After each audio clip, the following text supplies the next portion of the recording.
lindo es alabar al Señor. Recuerdo cuando se restablecieron las reuniones después de la pandemia, que había que alabar con la boca tapada. Me parecía que me faltaba algo, no sé, me faltaba el aire o me faltaba algo, pero qué lindo es poder con nuestros labios alabar al Señor, bendecir su nombre. Y en esta mañana quiero compartir con ustedes un salmo que por lo general es muy adecuado para finalizar el año y también para empezar. Es este salmo, el Salmo 90, que de alguna manera contrasta la eternidad de Dios con la transitoriedad del ser humano. Es un salmo que escribió Moisés. Este salmo, o sea que tiene como 4.000 años y es vigente hasta el día de hoy. Moisés fue un hombre que vivió 120 años de acuerdo a la palabra de Dios, y esta vida de él tuvo tres periodos de 40 años, más o menos, donde el Señor estuvo tratando con él. En los primeros 40 años su vida transcurrió en la corte del faraón. Y en esta etapa de su vida estuvo allí. La hija de faraón no tenía hijos y lo prohijó, o sea que lo adoptó. Y de alguna manera podría haber llegado a ser un faraón del primer mundo de aquella época, el reino de Egipto. Pero Dios tenía otros planes para Moisés, y sucedió que en su atropello mató a un egipcio y tuvo que huir. Y el resto de los 40 años siguientes los pasó en el desierto, allí apacentando ovejas de su suegro. En ese periodo Dios estuvo tratando con él. En el periodo anterior estuvo aprendiendo todas las letras, la ciencia de ese primer mundo, y en este segundo periodo Dios lo aplanó de alguna manera y estuvo tratando con él, hablando hasta que se le presentó en la zarza a hablar personalmente. Y los últimos 40 años pasó en el desierto, vivió en el desierto luego de esa lucha que todos conocemos con el faraón para sacar al pueblo de Israel de la esclavitud de Egipto. Este hombre tuvo una intimidad con el Señor asombrosa, de manera que Dios le habló varias veces cara a cara, ¿no? Allí cuando le entregó la ley, a través de la zarza también primero, después cuando le entregó la ley, conoció el poder del Señor, la obra del Señor a través del pasaje que tuvieron por el desierto, vio el milagro de Dios de abrir las aguas del Mar Rojo, donde pasaron en seco, cómo Dios alimentó, proveyó para su pueblo alimento, agua para la vida. Cómo las ropas del pueblo no se gastaban, el calzado permanecía intacto. No pudo entrar en la tierra prometida por Dios porque allí, de alguna manera, se ensoberbeció y Dios no le permitió entrar en la tierra que había prometido. Pero en este salmo, como dije al principio, empieza a hablar y a comparar la eternidad de Dios con la transitoriedad humana. Los primeros 4 versículos dice: Señor, tú nos has sido refugio de generación en generación, antes que naciesen los montes y formases la tierra y el mundo, desde el siglo y hasta el siglo tú eres Dios. Vuelves al hombre hasta ser quebrantado y dices: convertíos, hijos de los hombres, porque 1000 años delante de tus ojos son como el día de ayer que pasó y como una de las vigilias de la noche.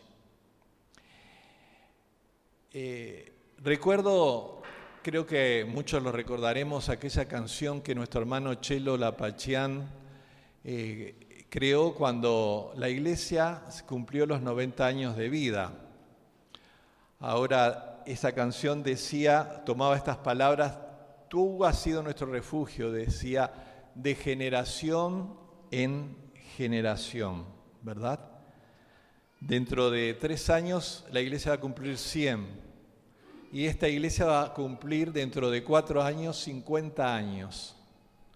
¿Cómo ha pasado la vida?, dice.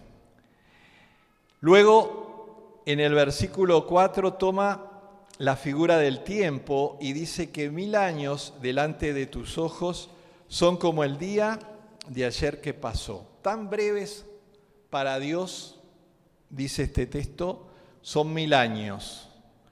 1000 años son como el día que pasó. Pero todavía más breve lo hace este versículo porque dice que es como una de las vigilias de la noche. Ustedes saben que Israel dividía el día en vigilias, que más o menos cada una eran de 3 horas. Y una de las vigilias de la noche serían 3 horas. Para Dios, 1000 años son como 3 horas. Ni siquiera la duración de un día.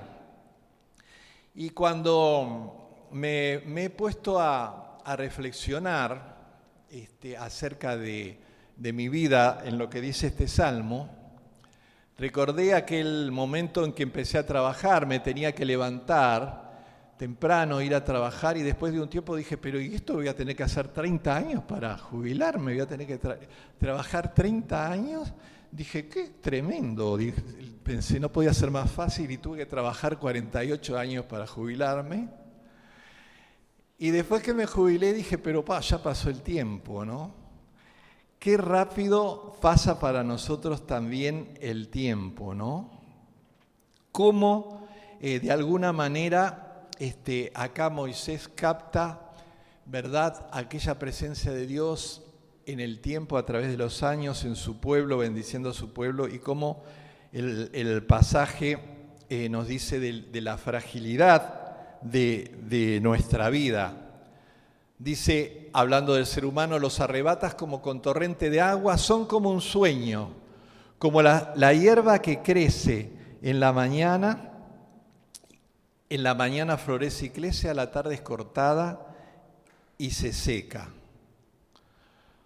Ustedes recuerdan, hará unos, no sé si en el 2011, no recuerdo muy bien, aquel maremoto que barrió las costas de Japón. Y unos años antes, me parece, el sudeste asiático murieron cientos de miles de personas barridas por las aguas, ¿no? O sea, los arrebatas, dice a nosotros los seres humanos, como torrentes de agua. Y como un sueño, dice. David dice que somos como neblina, como nube. Y también en el pasaje de Isaías, en el capítulo 40, versículo 7, dice, la hierba se seca y la flor se marchita, porque el viento de Jehová sopló en ella, ciertamente como hierba es el pueblo. Sécase la hierba, marchítase la flor, mas la palabra de Dios permanece para siempre. Es tan corta nuestra existencia como la hierba, ¿no? Y en cierto sentido nos marchitamos, como dice ahí, pero lo que permanece es la palabra de Dios. Esta palabra de Dios que tiene miles de años escrita y que todavía es vigente y va a ser vigente, si el Señor no viene, 1000 o 2000 años para delante, ¿no? Dice el versículo 10, los días de nuestra edad son 70 años y si en los más robustos son 80, con todo su fortaleza es molestia y trabajo porque pronto pasan y volamos, ¿no? Señor, dice ahí el Salmo 39, recuérdame lo breve que será mi tiempo sobre la tierra, recuérdame que mis días están contados, cuán fugaz es mi vida. La vida que me has dado no es más ancha que mi mano, toda mi vida es un instante para ti, cada uno de nosotros es apenas un suspiro. Y leyendo este salmo a veces me pregunto, hermanos, ¿es tan bueno a veces estar nosotros lamentándonos, haciéndonos mala sangre por cosas banales, enojándonos, amargándonos con nuestro cónyuge, con nuestro hermano, con nuestros hijos, por cosas que van a pasar, ¿no? Y que amargan nuestra vida. Si nuestra vida es tan fugaz, deberíamos, ¿verdad?, pensar que no vale la pena muchas veces por esas pequeñas cosas vivir vidas quejándonos, vivir vidas amargándonos. Debemos darle cada día gracias a Dios por cada nueva mañana, por cada cumpleaños que celebramos. Y viendo o observando Moisés cómo hace esta descripción de estos primeros versículos, todo lo que pasaba a su alrededor, empieza a elevar una serie de clamores. Estos clamores, yo voy a nombrar 5, quizás haya más, pero quiero que veamos 5 clamores o 5 pedidos de oración, ¿no?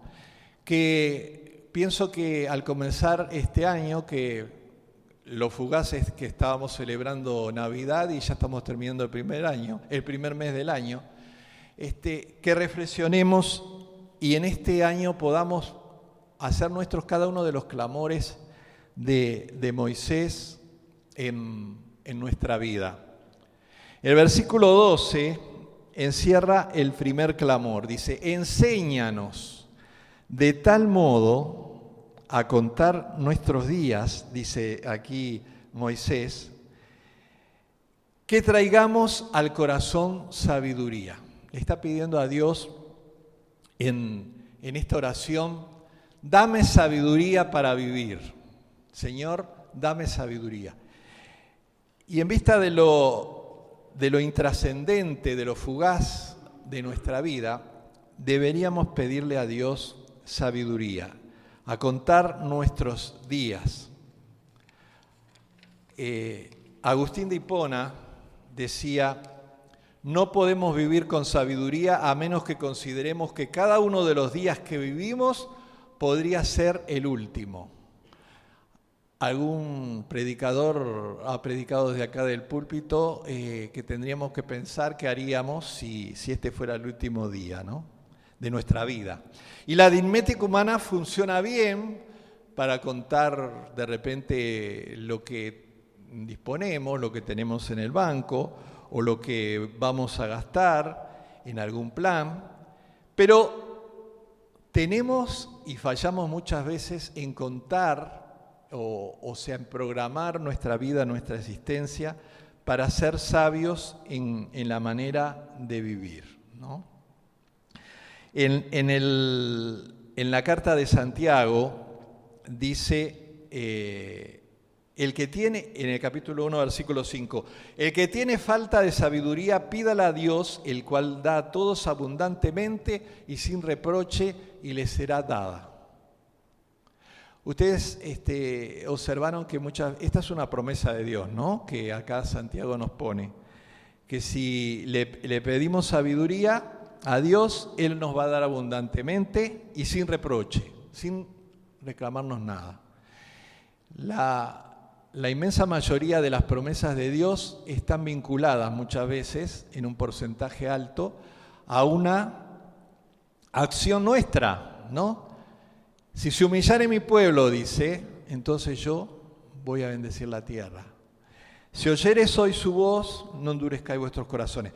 Y las promesas de Dios siempre están vinculadas, en la mayoría de los casos, a una acción nuestra para que el Señor nos otorgue. Muchas veces, y hay otra parte, y esta es el pequeño porcentaje de cosas que Dios dice o promete darnos, sin pedirnos nada, solamente que oremos, ¿no? Quizás algunos de los que estamos acá podemos decir, bueno, es como ese refrán a veces para yo, ya tengo años caminando, no nací ayer y bueno, sé algunas cosas por experiencia. O aquel refrán que dice, el diablo sabe por diablo, pero más sabe por viejo. Pero esta sabiduría es una sabiduría humana, ¿no? Que la adquirimos como producto de nuestro andar por este mundo, nuestra experiencia, lo que nos sucede en la vida y cómo vamos aprendiendo, y que a veces queremos hacer aprender a nuestros hijos o a alguien, y bueno, hasta que no se da la cabeza contra la piedra, no lo sabe, porque cada uno tiene que vivir su experiencia. Pero esta sabiduría no es la que debemos pedir a Dios, porque la vamos adquiriendo, algunos más burros que otros, pero la vamos adquiriendo. Y recuerdan aquella oración que hizo el rey Salomón cuando fue a ascender al trono, donde el Señor se le ofreció para darle algo para su reinado y alguna capacidad especial, alguna riqueza, y él le dijo, no, Señor, dame solo sabiduría para gobernar este pueblo, ¿no? Y Dios dice que se alegró de que Salomón le pidiera sabiduría, y se alegra si nosotros le pedimos sabiduría, ¿no? Al Señor para andar en este año sabiamente, ¿no? Aunque este hombre, Salomón, primero comenzó su gobierno aferrado a la sabiduría que le pidió a Dios, pero poco a poco, digamos, no fue aferrándose al Señor y fue perdiendo esa sabiduría, de tal forma que se corrompió con las mujeres cananeas que tomó para sí. No tuvo una ni dos, sino 1000 mujeres, entre mujeres y concubinas. Hizo templos a dioses y ajenos al Señor, y siguió el culto a esos dioses. Y fue triste su final, aunque al final de su vida, en Eclesiastés 12:1 dice, no dejes que la emoción de tu juventud te lleve a olvidarte de tu Creador. Hónralo mientras seas joven, antes de que te pongas viejo y digas, la vida ya no es agradable. Es una versión, a mí me gusta a veces comparar las versiones. Este texto de la Reina Valera dice un poco diferente, pero esta traducción traduce, ¿no? Debemos adquirir sabiduría. Hay muchas personas que dicen, bueno, yo voy a vivir la vida, después me voy a ocupar de Dios cuando sea viejo, tal vez. Pero Dios, a través de este salmo, nos invita a pedirle sabiduría para caminar cada día de nuestra vida a su lado. El segundo clamor que encontramos en este salmo está en el verso 14. El verso 14 dice, de mañana sácianos de tu misericordia, y cantaremos y nos alegraremos todos nuestros días. Nuestra oración, o el clamor que Moisés hace, ten piedad de mí, que soy pecador. Ten misericordia de mí. De mañana, al comenzar el día, ¿verdad? No sácianos de jugo de naranja, de tostada, de un desayuno rico, sino sácianos de su misericordia, ¿no? El profeta Isaías, en el capítulo 63, versículo 7, dice, de las misericordias de Jehová haré memoria, de las alabanzas de Jehová conforme a todo lo que Jehová nos ha dado, y de la grandeza de sus beneficios hacia la casa de Israel, que le has hecho según sus misericordias y según la multitud de sus piedades.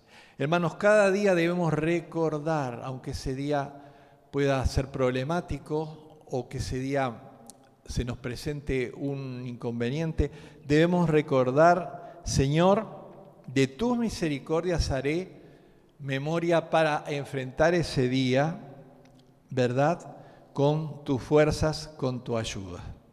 Estamos hoy por la misericordia de Dios aquí, fuimos perdonados por su misericordia. Quizás algunos tengamos un pasado más pesado que otros, pero cuando le pedimos al Señor que perdone nuestros pecados, Él hace por su misericordia nueva nuestra vida, nos perdona y se olvida. Y su misericordia es mejor que la vida, ¿no? Jeremías en el libro de Lamentaciones, que se llama así por su cúmulo de quejas, en el capítulo 13 queja: yo soy el hombre que he visto la aflicción, yo soy el hombre que he recibido el látigo, se envejecieron mis carnes, se quebrantaron mis huesos, soy el hombre que le han pasado cosas terribles, nadie ha sufrido como yo. Capaz que a alguno le pasó esto, en esta mañana piensa lo mismo, ¿no?